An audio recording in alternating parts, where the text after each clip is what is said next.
Meus irmãos, domingo passado eu havia preparado uma palavra e essa semana eu meditei na palavra do Senhor um pouquinho para que eu trouxesse uma palavra do coração de Deus para a igreja. E o Senhor me deixou bem claro que eu mantivesse essa palavra. Claro que durante o tempo que eu meditava nela, Deus me falou mais coisas. Eu acho que Deus tem o tempo certo para falar as coisas. E tinha que ser hoje, não podia ser domingo passado. Amém? A palavra de domingo passado era de domingo passado e Deus usou o vaso dele para nos entregar. E hoje o Senhor me colocou no coração que falasse sobre essa palavra. Essa palavra que eu vou falar é sobre a volta de Jesus. Amém. Glória a Deus. Aleluia. A minha questão é: Jesus breve virá. Nós cantamos aqui hoje. Você está preparado? Essa é a questão. Essa é a palavra que nós aprendemos desde o início da nossa caminhada cristã. Você aceitou Jesus e quando você aceitou Jesus, alguém te disse: Ele vai voltar. Amém. E nós guardamos essa esperança. Nós guardamos essa certeza. A igreja de Jesus Cristo aguarda o grande momento do arrebatamento da igreja. Quando a Bíblia diz que em um abrir e fechar de olhos, ante o toque da trombeta, os fiéis da terra que morreram ressuscitarão primeiro, e depois os que estiverem vivos serão transformados e encontrar-se-ão com Cristo nos ares. Nesse dia glorioso, os salvos irão e haverão de encontrar Jesus Cristo. E eu fico muito cheio de excitação ao falar disso, porque essa é a grande esperança da igreja do Senhor. A palavra de Deus contém cerca de 8.100 promessas. Promessas das mais variadas em todas as áreas da nossa vida. Mas desde que Jesus veio em forma humana na terra para salvar o pecador, Ele nos deixou a maior de todas as promessas. E essa é sem dúvida a mais aguardada promessa pelo seu povo. Não existe, ou pelo menos não deveria existir, nada que o povo de Deus buscasse mais e se animasse mais e ansiasse mais por ter do que a volta de Jesus Cristo, quando nós nos encontraremos com Ele e cumprirá ou cumprir-se-á tudo aquilo que Ele prometeu. Essa é a esperança, porque isso mesmo foi o que Ele prometeu. Não se turbe o vosso coração. Credes em Deus, crede também em mim.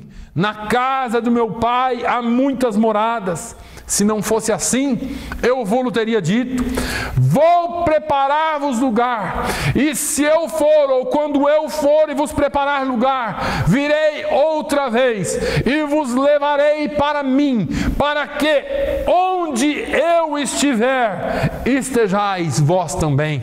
Irmãos, não existe promessa maior, não existe anseio maior do que esse, porque cada dia que passa, quando nós vamos, a vida vai chegando, a idade vai chegando, parece que você e eu vamos ficando mais velhos, parece que nós vamos ficando mais fracos, as doenças começam a aparecer, as dores começam a aparecer, e nós começamos a pensar: será que Jesus vai voltar?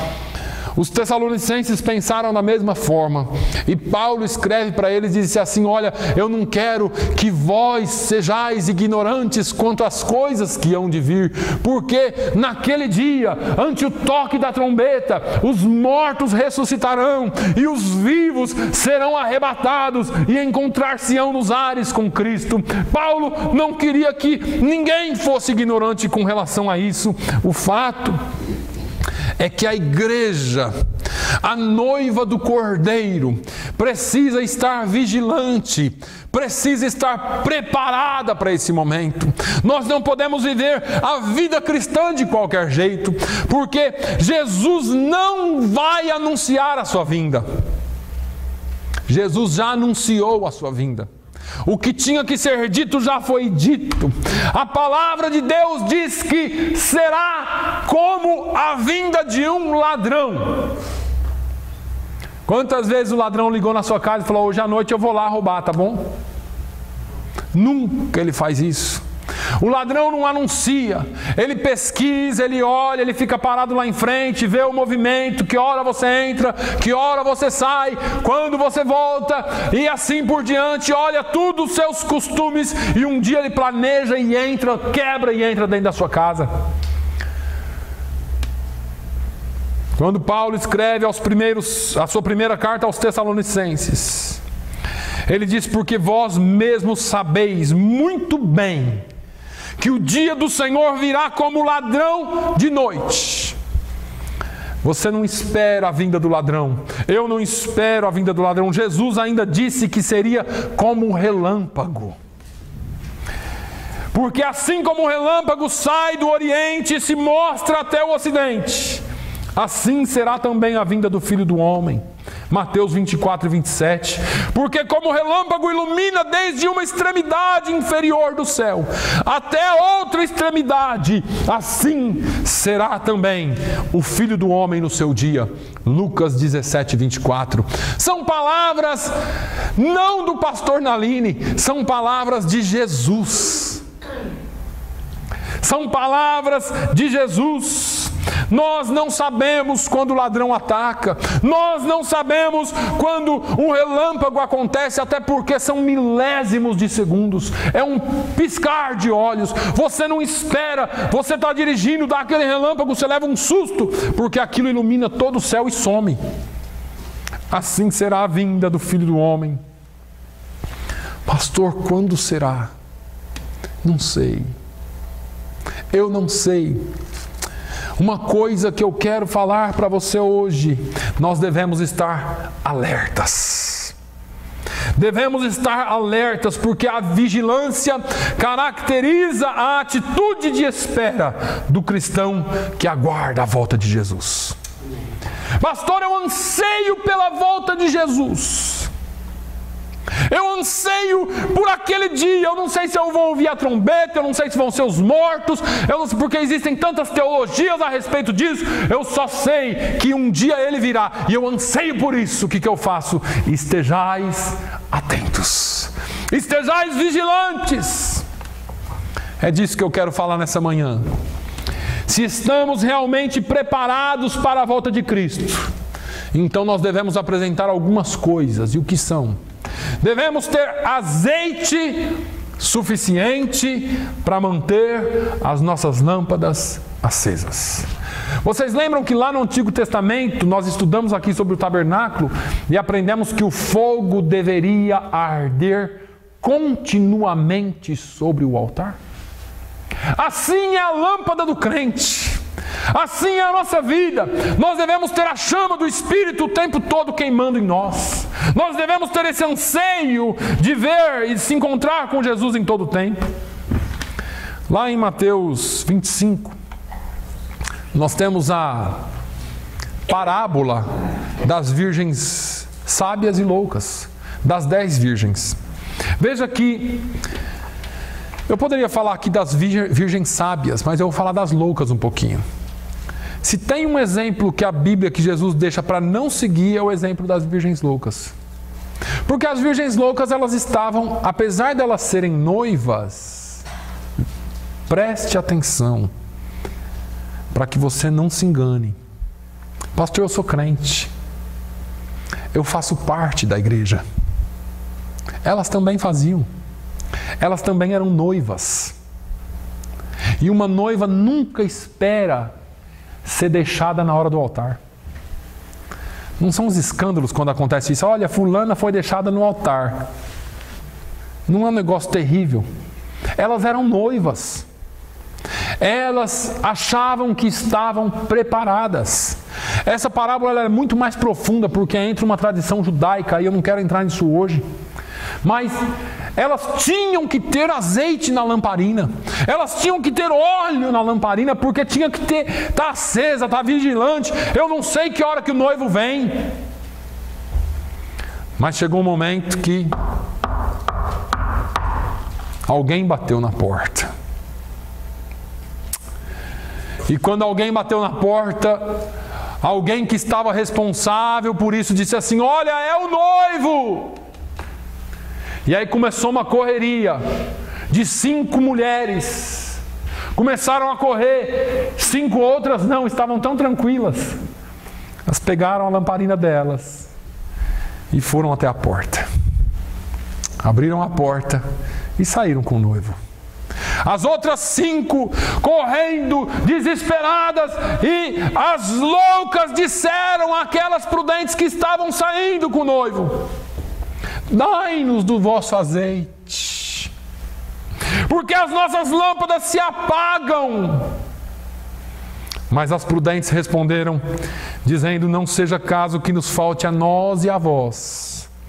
Ide antes aos que o vendem e comprai-o para vós. Eu não anotei isso aqui não, mas deixa eu falar uma coisa para você. Não importa ser noiva, tem que ser noiva preparada. Não importa ser noiva, você tem que ter azeite na sua lamparina. E deixa eu te dizer outra coisa: salvação não é transferível. Ah, meu marido é salvo, minha mãe é salvo, meu pai é salvo, minha esposa é salva, estou tranquilo. Quando vier, a gente divide aqui esse negócio e vai nós dois juntos. Deixa eu te dizer, salvação é que nem cartão de crédito, vem escrito lá: pessoal e intransferível. Você não pode transferir salvação para ninguém. Você não pode fazer isso, porque a salvação não é sua. A salvação não é algo que vem de você. A salvação vem dele, e só ele tem poder para salvar. É o noivo. Amém. Agora, nós imaginamos que podemos viver tranquilamente. Devemos estar atentos, irmãos, assim como as prudentes estavam. Como cristãos, nós precisamos caminhar prudentemente. Provérbios diz, no capítulo 14, no versículo 15: o simples dá crédito a cada palavra, mas o prudente atenta para os seus passos. Nós podemos ouvir tudo o que estão falando por aí.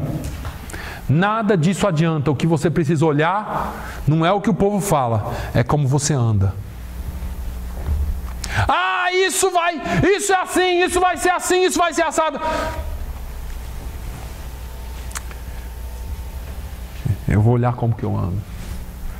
Eu vou olhar os meus passos, eu vou observar como que eu ando, porque, deixa eu te dizer uma coisa, nem todos esses que estão falando por aí têm azeite na sua lamparina. É você e eu que precisamos ter. Veja que as virgens prudentes tinham óleo, tinham azeite nas suas lamparinas, sem que ninguém mandasse. Irmãos, se a tradição diz que a noiva tem que ter uma lamparina acesa e com azeite, por que eu não vou ter? Se a palavra de Deus diz que você tem que estar pronto, por que você não vai estar? Tem que o pastor ficar todo dia falando: você tem que andar assim, você tem que fazer assim, você tem o marido, a mulher, o pai, a mãe. Você é crente ou o quê? Eu sou crente ou o quê? Nós precisamos andar de acordo com o que a Bíblia diz e não com o que os outros falam, porque nós precisamos proceder prudentemente. Isso é proceder prudentemente. A palavra de Deus diz para eu cuidar da forma como eu ando, então eu vou cuidar da forma como eu ando. A palavra diz para eu não olhar nem para a direita nem para a esquerda, então eu vou olhar só para Jesus, autor e consumador da minha fé. A palavra de Deus diz, já falou e já diz o que é para eu fazer. Mas vão aparecer outras coisas. Aí, em Mateus 25, tem as 10 virgens. E as 10 virgens nos dá uma direção, ou uma diretriz de como nós devemos proceder. 5 delas prudentes, 5 loucas. As loucas, tomando as suas lâmpadas, não levaram azeite consigo. Eu vou te dar esse carro aqui de presente. Pode pegar aqui. Só que na hora que você vai ligar não tem combustível. Aí você fala, eu vou lá comprar combustível, vai. Na hora que você voltar, talvez o carro não esteja mais. Foi exatamente isso que aconteceu. Nós vamos, empresta um pouquinho do seu combustível. Esse combustível aqui não dá para transferir. Esse é um negócio que está aqui dentro, queimando aqui dentro e não transfere. A única coisa que eu posso te fazer é te encorajar a fazer o certo.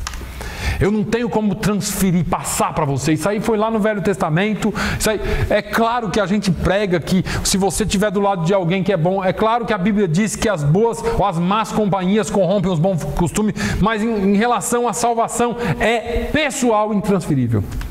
Não tem como. Nós não podemos mudar essa verdade bíblica. Aí vem o segundo ponto. Se estamos realmente preparados para a volta de Cristo, então não devemos nos sobrecarregar dos cuidados dessa vida. E deixa eu deixar bem claro aqui para vocês, eu não estou falando de trabalho, eu não estou falando de família, eu estou falando de cuidados desta vida. E a gente já fala sobre isso daqui a pouco. O crente deve deixar as suas preocupações aos pés do Senhor.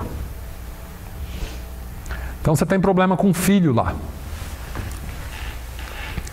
E você tem a consciência limpa que você ensinou seu filho, sua filha. Mas esse filho não está muito preocupado com a palavra. Não tá? É claro que você se preocupa. Como pai, como mãe, você quer ver filho salvo, não quer? Mas depende de você mais. Não depende mais de você. O máximo que você pode fazer é orar. O que eu faço, pastor? Leve aos pés de Jesus. Ame seu filho e leve aos pés de Jesus. Porque, irmãos, nós não podemos mudar corações de pessoas. Esse trabalho não foi dado a nós. Nós anunciamos e quem faz a obra é o Espírito Santo.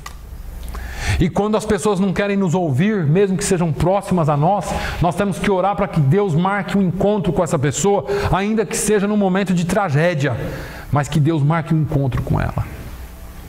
Porque nós não podemos mudar, nós não podemos nos engarranchar ou sobrecarregar com os cuidados dessa vida.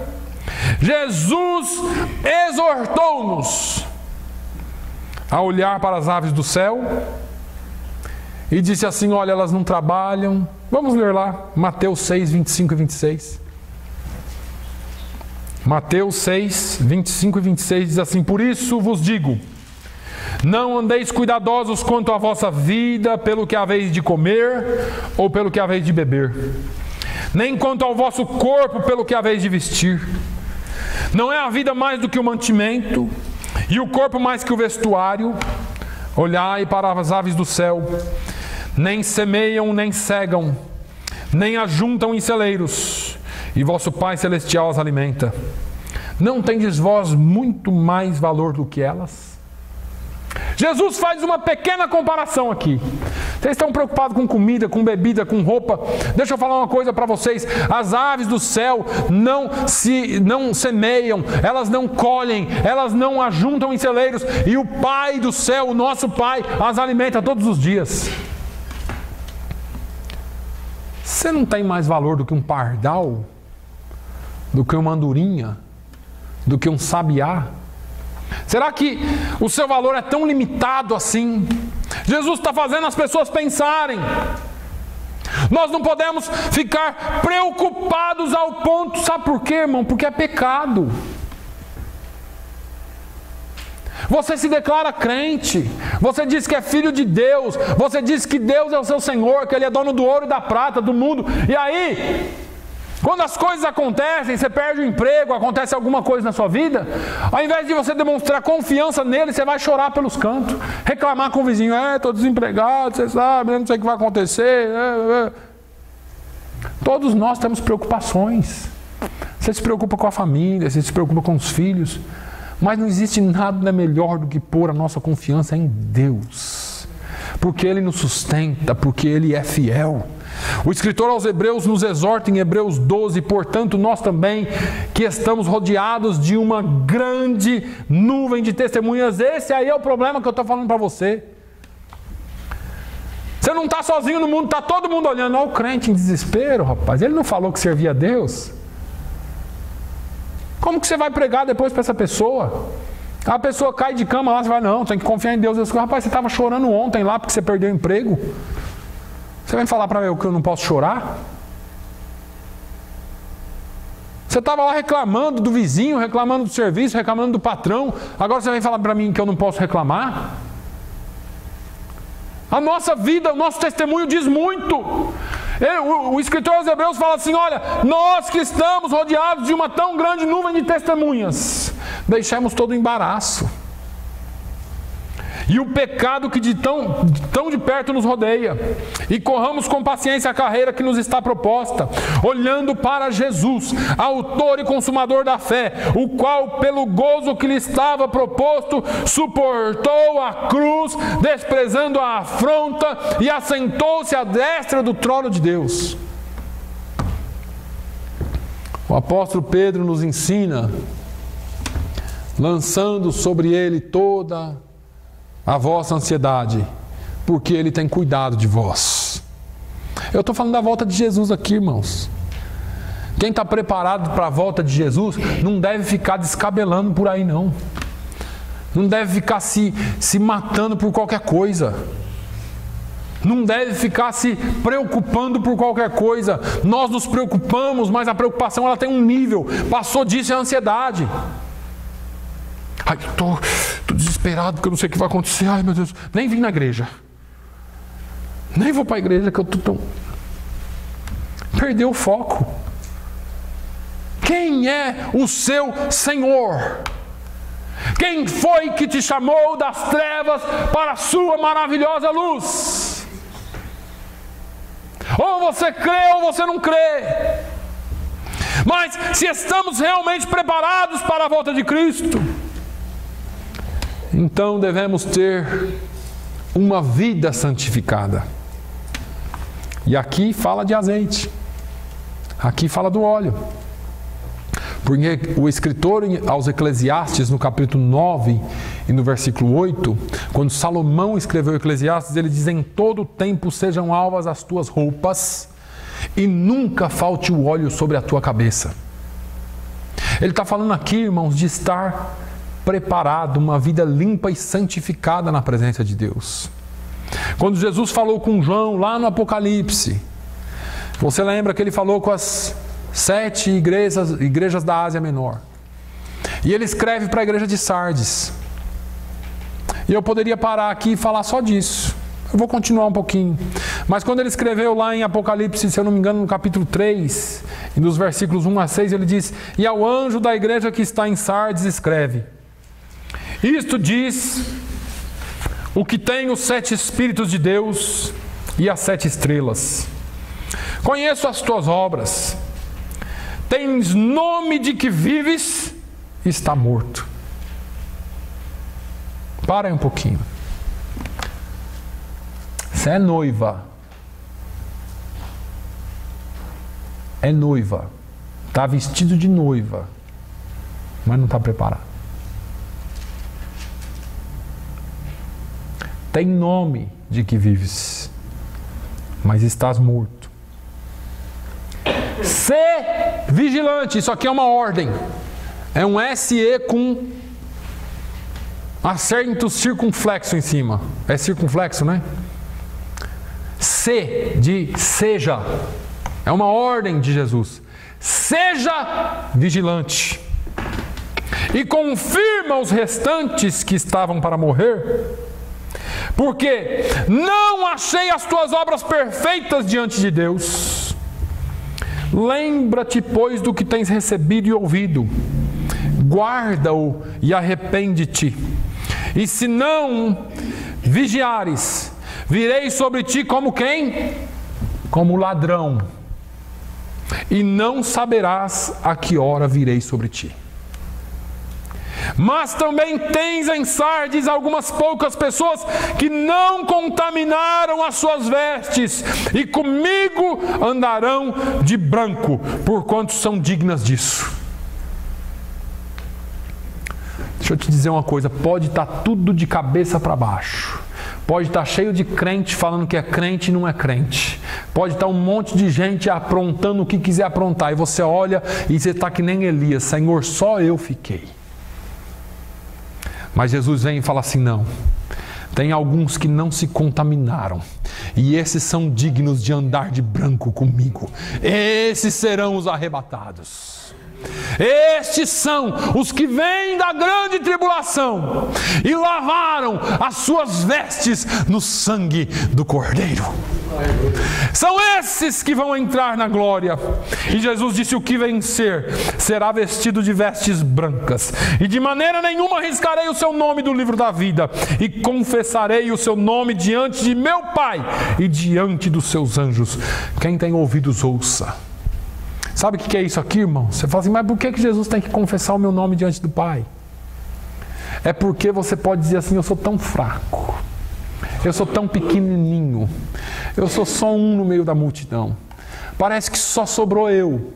Parece que nós somos um grupinho tão pequenininho. Parece que... E você fala assim, meu Deus. Mas esses, ainda na sua fraqueza, Jesus vai entrar na frente diante do Pai. E eu já falei aqui, porque quando Deus ler o livro das obras, quando o anjo ler lá o livro das obras, e Deus estiver pronto para falar a sentença de justiça sobre nós, Jesus vai dizer, esse eu comprei com o meu sangue. Eu tenho as marcas de que eu paguei um alto preço pela vida deles, e eles herdarão e vestirão brancas vestes comigo. Aleluia. Irmãos, não existe nada melhor do que estar na presença de Deus. Nós precisamos santificar as nossas vidas. O escritor aos Hebreus ainda diz, segui a paz com todos e a santificação, sem a qual ninguém verá o Senhor. Eu tenho me preocupado muito, porque nós vivemos nesse mundo. Jesus disse assim, lá em João 17, se eu não me engano, Pai, eu oro não para que o Senhor os tires do mundo, mas para que os livres do mal. Nós estamos nesse mundo, e eu tenho me preocupado muito com a forma de viver, porque o Senhor requer santidade. Ele diz, sede santos, porque eu sou santo. E eu fico vendo os acordos e os entrelaçamentos e as amizades, amizade que eu falo não é de ser amigo só, mas é de andar junto, fazer as coisas junto, fazer as trapalhadas junto, se é que eu posso dizer assim, de crente com não crentes, de fiéis com infiéis. E Paulo, quando escreve aos Coríntios, na sua segunda carta, no capítulo 6, ele diz, não vos prendais em julgo desigual com os infiéis, porque que sociedade tem a justiça com a injustiça, e que comunhão tem a luz com as trevas. Deixa eu só te lembrar uma coisa, isso aqui, nada disso aqui é novo para você. Mas Jesus nos chamou para ser luz do mundo e sal dessa terra. Jesus não te chamou para andar com trevas para ser treva. Jesus te chamou para andar no meio das trevas e brilhar a sua luz no meio das trevas. Jesus disse, brilhe a sua luz. Que brilhe a sua luz no meio das trevas. E o Senhor tem falado muito comigo, porque nós precisamos nos santificar, irmãos. Tiago 4:4, eu insisto em dizer essa palavra. Tiago é duro com a igreja e diz, adúlteros e adúlteras, não sabeis vós que a amizade do mundo é inimizade contra Deus? Portanto, qualquer que quiser ser amigo do mundo constitui-se inimigo de Deus. Pastor, o senhor está sendo muito radical. Eu não. Fala lá com o Tiago.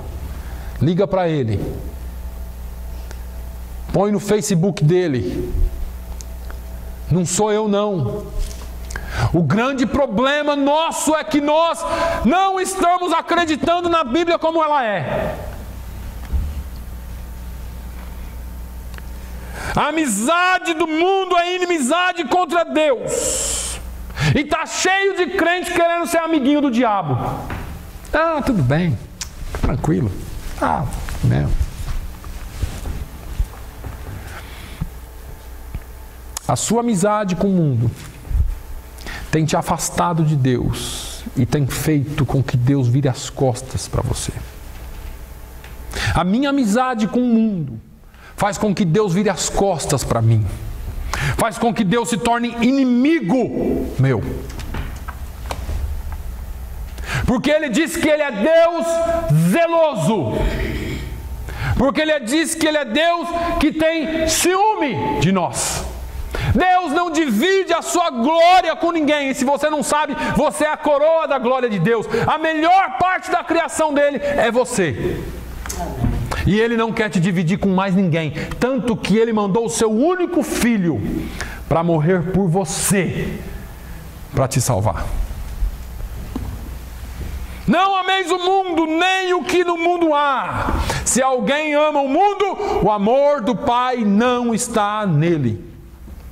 Puxa, mas eu sou crente, sabe? Mas eu queria tanto estar ali. Aquilo ali é legal. Aquilo ali é gostoso. Essa festa. Esse povo aqui é feliz. E você começa a ter desejo pelas coisas do mundo. Amor pelas coisas do mundo. Deixa eu te dizer. Você está um passo do inferno. Se você tem amor pelas coisas do mundo. Se você ama o mundo, o amor do Pai não está em ti. Ao invés disso, nós devemos nos agarrar à palavra de Deus. A palavra de Deus em Apocalipse 19, eu já li isso aqui, já preguei sobre isso aqui, diz assim nos versículos 7 e 8: regozijemo-nos e alegremo-nos e demos-lhe glória, porque vindas são as bodas do Cordeiro, e já a sua noiva se preparou, e foi-lhe dado que se vestisse de linho fino, puro e resplandecente, porque o linho fino são a justiça dos santos.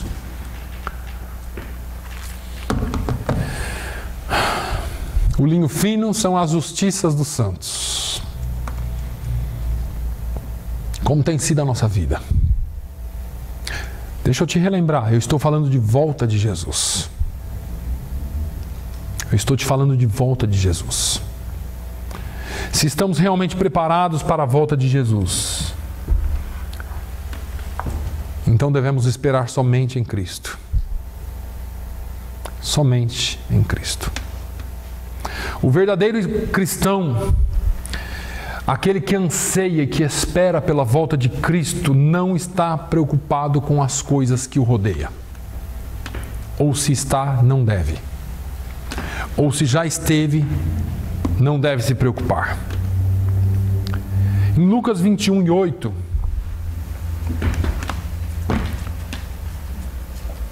abre aí, se você puder. Lucas 21 e 8.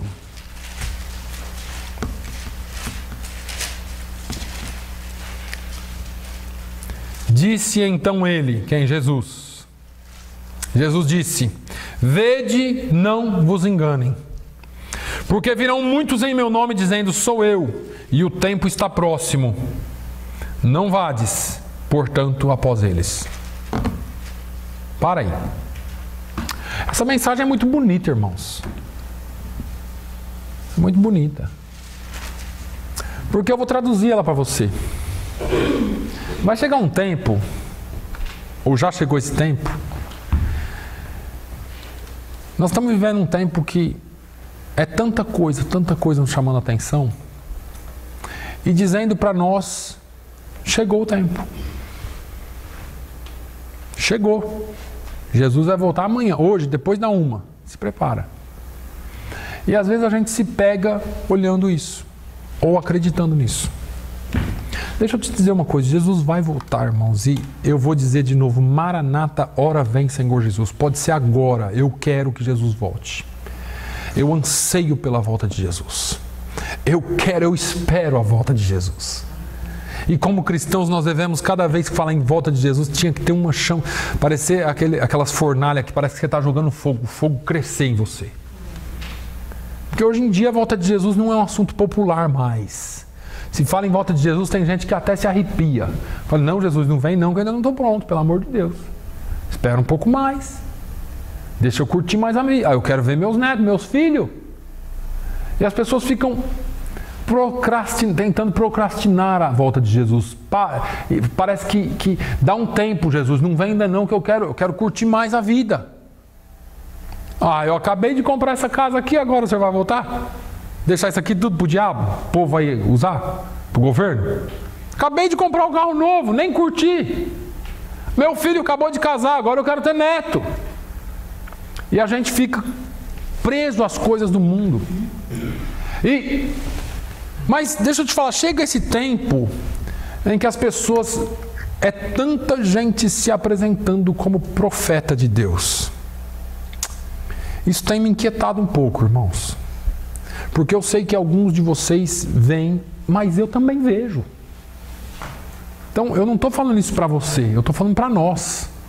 Porque eu também vejo, eu recebo vídeo, eu recebo carta, eu recebo um monte de coisa, um monte de lugar. Eu recebo notícia dizendo coisas que eu falo não é bíblico. Vai surgir um monte de profeta, eu sou profeta de Deus, e essa noite Deus falou comigo que assim vai acontecer isso, irmãos. Jesus disse, olha, não segue esse tipo de gente. Não siga esse tipo de conversa. Se você é crente, você tem que seguir só Jesus. Ele nos ensinou e Ele deixou tudo o que nós precisamos. Porque a mensagem é muito bonita. O fim está próximo. Quem não sabe disso? Olha, vai acontecer isso, vai acontecer aquilo.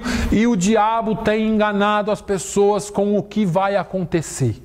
Porque a pior mentira é aquela que é muito parecida com a verdade. E aí nós começamos a ficar ansiosos.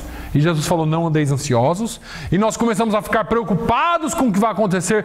Mas e minha família? Irmãos, quando Jesus voltar, esquece tudo, você vai subir e acabou. Mas vai cair um cometa. Se cair um cometa, que caia na minha cabeça, que eu já vou estar com ele lá no mesmo milésimo de segundo. Já que vai cair, que caia aqui em Fall River. Já destrói tudo, nós vamos para a glória com ele. Agora, a gente fica preocupado com essas coisas e deixamos de fazer aquilo que Ele nos chamou para fazer. E talvez você possa dizer assim, não pastor, mas essa mensagem, ela tem que ser pregada porque aí as pessoas vêm. Nos dias de Noé foi a mesma coisa. E quantos entraram na arca? 8. Por que entrou 8? Porque era a linha patriarcal. Noé mandava e acabou. Se fosse hoje, entrava só Noé e talvez nem a mulher dele entrava. Porque hoje não tem mais esse negócio de obediência. Entrou 8 porque Noé falou para os filhos dele, você se acerta aí com as suas mulheres. Você, mulher, fica pronta, nós vamos entrar na arca, entenderam? Sim, senhor, meu pai. Era assim. Sim, senhor, meu marido. Era ou não era? Até hoje tem lugar que é assim. Se fosse hoje, o que iam falar? Esse velho tá maluco. Vai assistir novela, velho. Vai procurar o que fazer. Fazendo arca. Tá doido, homem? Entrou 8 porque eles obedeceram o pai. E Noé anunciou mais de 100 anos que Deus ia destruir a terra. E você fala assim, pastor, nós temos que anunciar, nós temos. Só que deixa eu te dizer, Deus vai salvar quem há de ser salvo e não quem nós queremos ser salvo. Deus vai tocando no coração aqui, e tem uns que não vão querer entender, irmão. Vocês têm que entender que Deus, Ele amou o mundo. Todo mundo Deus ama. Mas tem gente que vai rejeitar a palavra. Lembra que o pastor Ron pregou aqui na Sexta-feira Santa sobre as 3 cruzes? O ladrão da cruz do lado de Jesus, que estava amaldiçoando, que estava falando, se tu és o Cristo, salva-te a ti mesmo e salve a nós. Ele representa uma parcela da população que nunca vai crer. E, no entanto, o outro do outro lado representa nós, que mesmo sendo pecadores, entendeu que Jesus é o Messias e que podia dar-lhe salvação. Essa é a mensagem da cruz. Não adianta a gente querer enfiar a goela abaixo. Tem gente que não vai querer aceitar. Ele sabe que é, mas não quer. É o ladrão da esquerda. Vou colocar para a esquerda, não sei de que lado, acho que é da esquerda. Não lembro. Mas é o ladrão que não aceitou. É essa porcentagem que é pecadora, que sabe que é pecadora, mas não quer aceitar a salvação. Eu quero viver do jeito que eu quero viver. Por que você acha que hoje você fala, convida? Quantas visitas tem aqui hoje? Nenhuma. E possivelmente você convidou alguém para estar na igreja. Possivelmente você falou de Jesus para alguém. Ele aceitou? Porque vão chegar dias difíceis assim. Porque nós estamos vivendo em dias difíceis assim, onde Jesus falou que o amor de muitos se esfriaria por aumentar a iniquidade. Estamos vivendo nos tempos do fim, sim, mas nós precisamos ser sábios. A intenção de Satanás é que você desvie os seus olhos de Jesus. Vocês viram lá o OVNI que apareceu? Os bichinhos andando? Isso que apareceu, o monstro do lago, e começa tanta coisa. Eu quero lá saber se tem OVNI. Se tiver, todos eles vão ter que se dobrar diante de Jesus, porque Ele é o Criador de todas as coisas. Eu estou lá preocupado com isso, irmãos. Eu estou preocupado é que Jesus vai voltar e eu tenho que santificar minha vida para subir com Ele. Eu tenho que esperar somente em Cristo. Aleluia.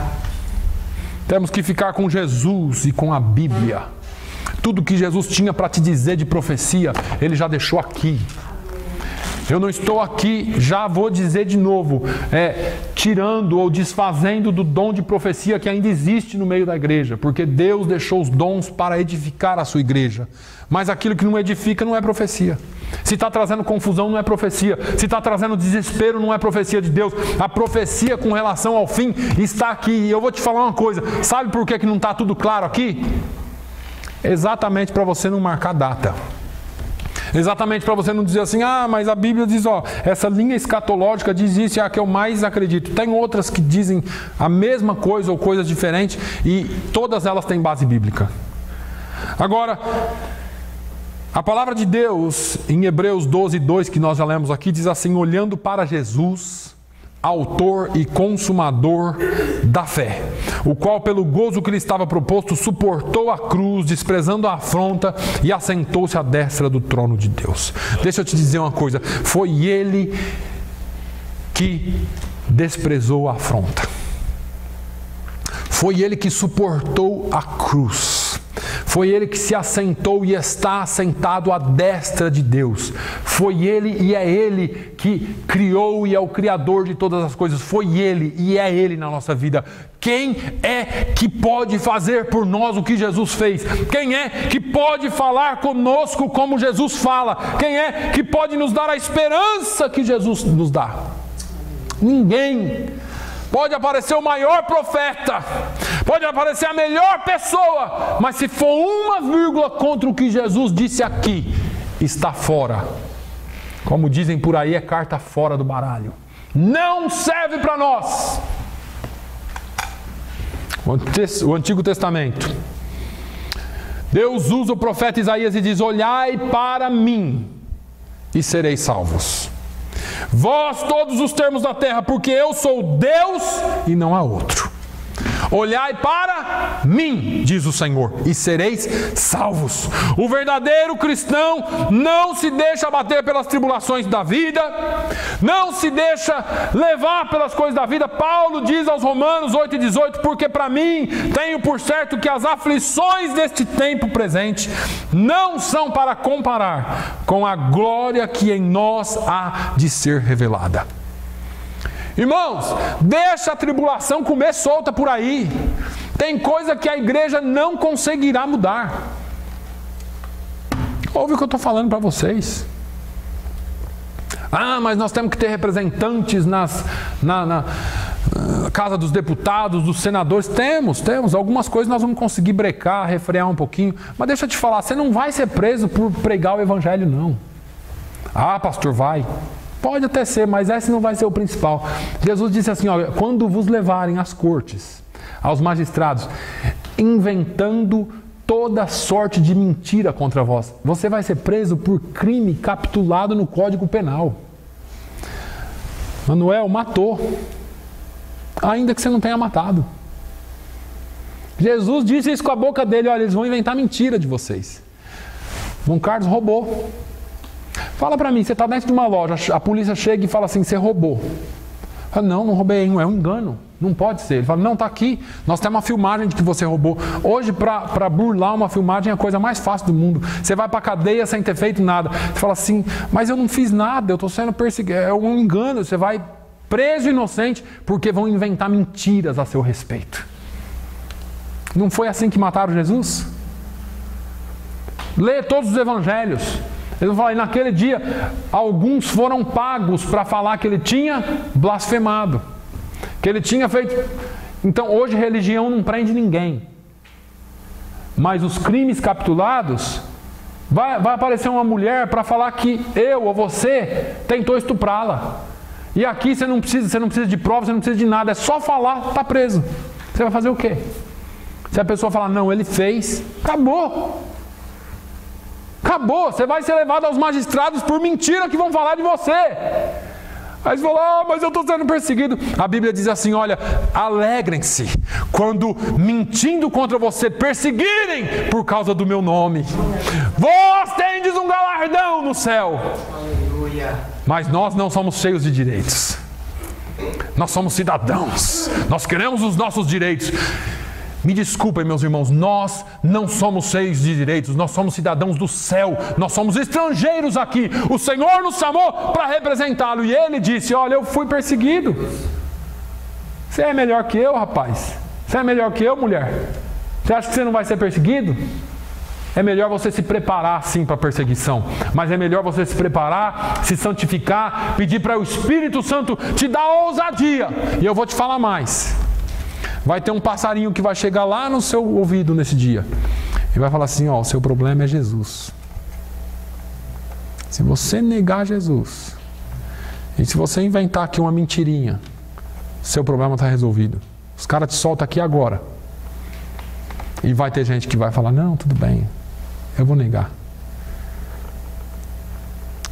Mas se você enfrentar e se você se mantiver firme, existe um galardão, porque para mim, eu tenho por certo, diz o apóstolo Paulo, que as aflições deste tempo presente não são para comparar com a glória que em nós há de ser revelada. Existe uma glória que espera para ser revelada através da sua vida.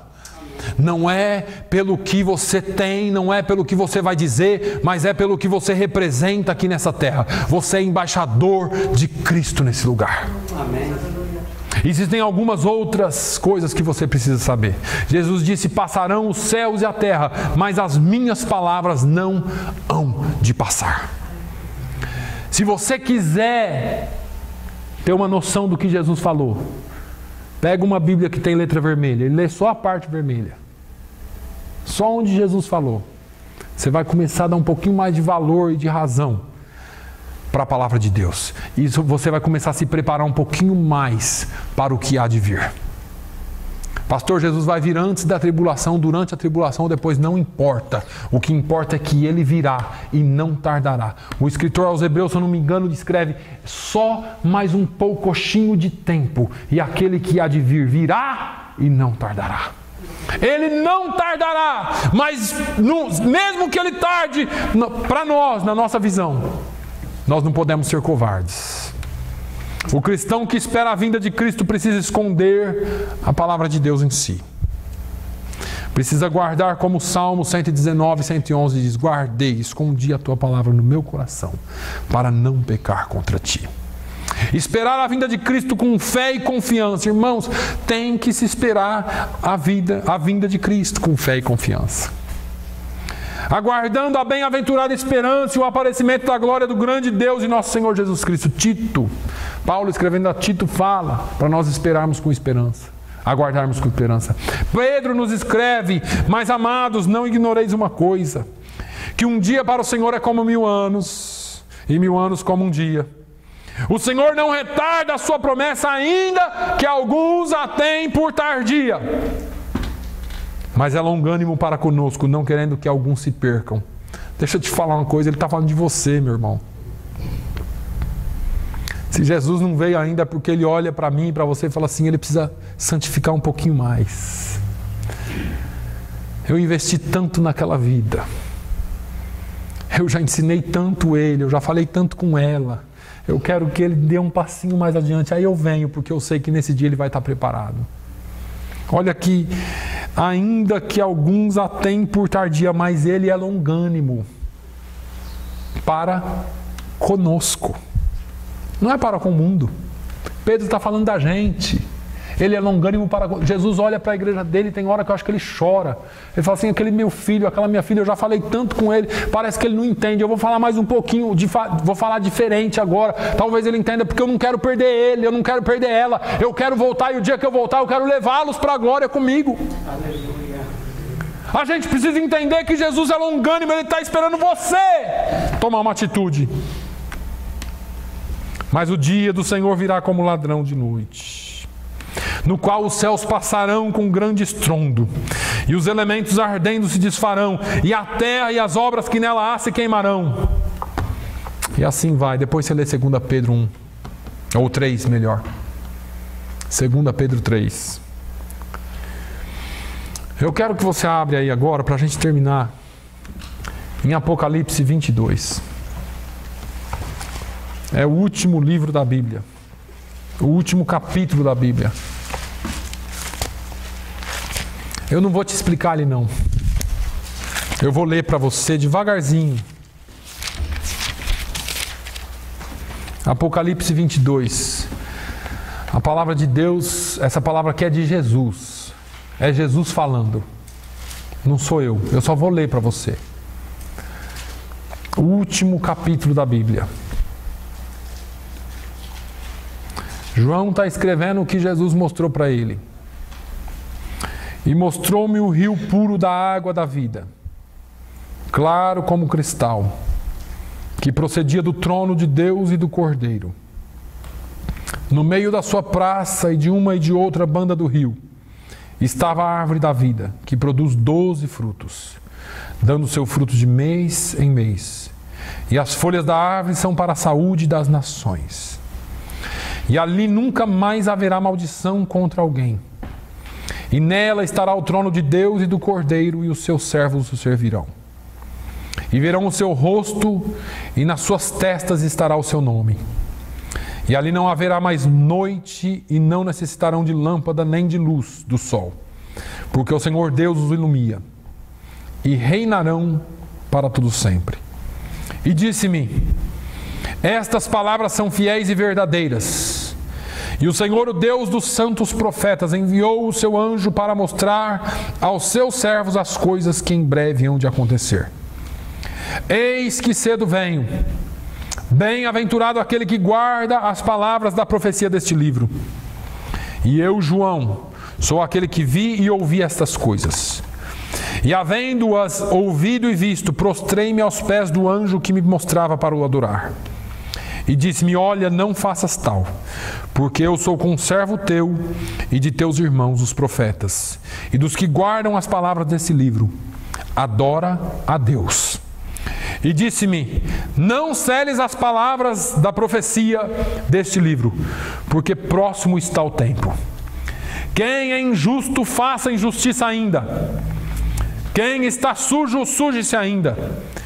E quem é justo, faça justiça ainda. E quem é santo, seja santificado ainda.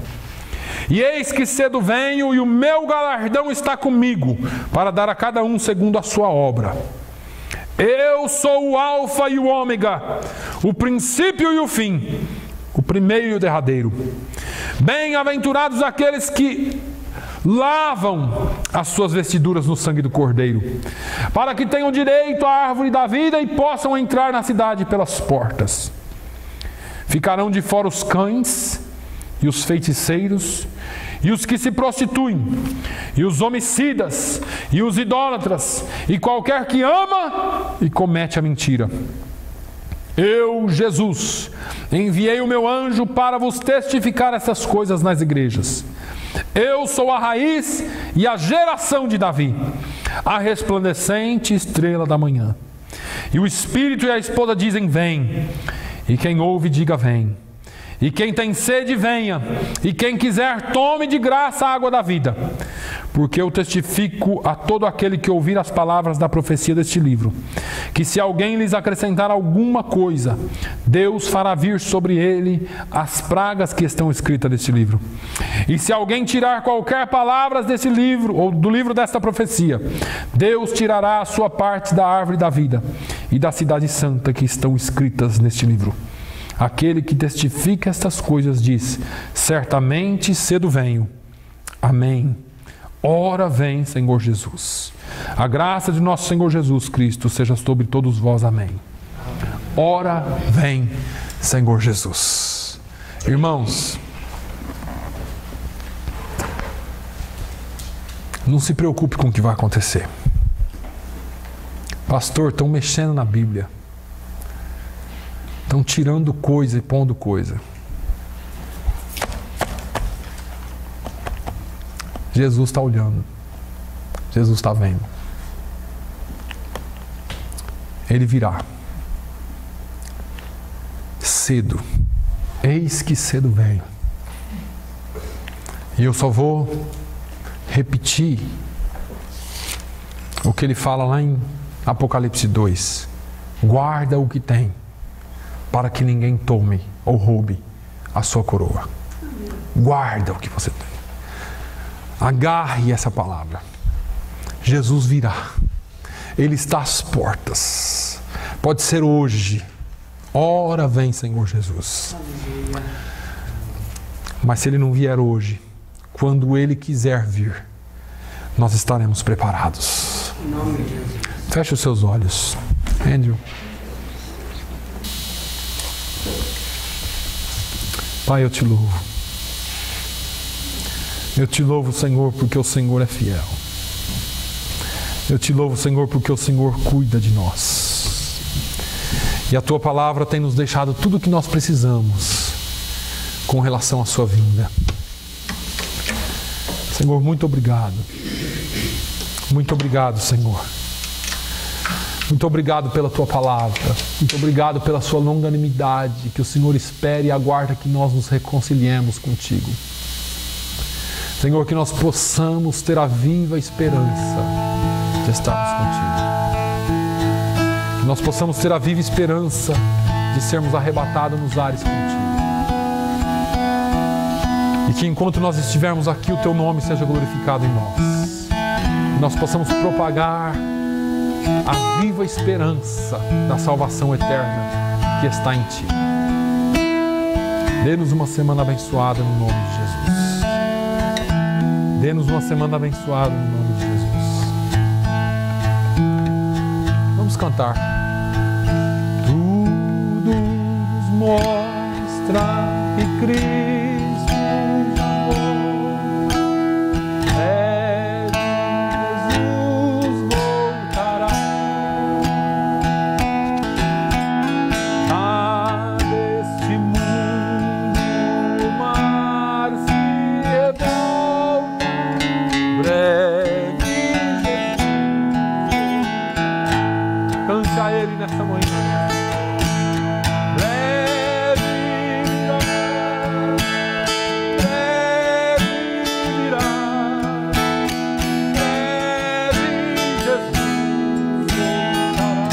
Breve virá.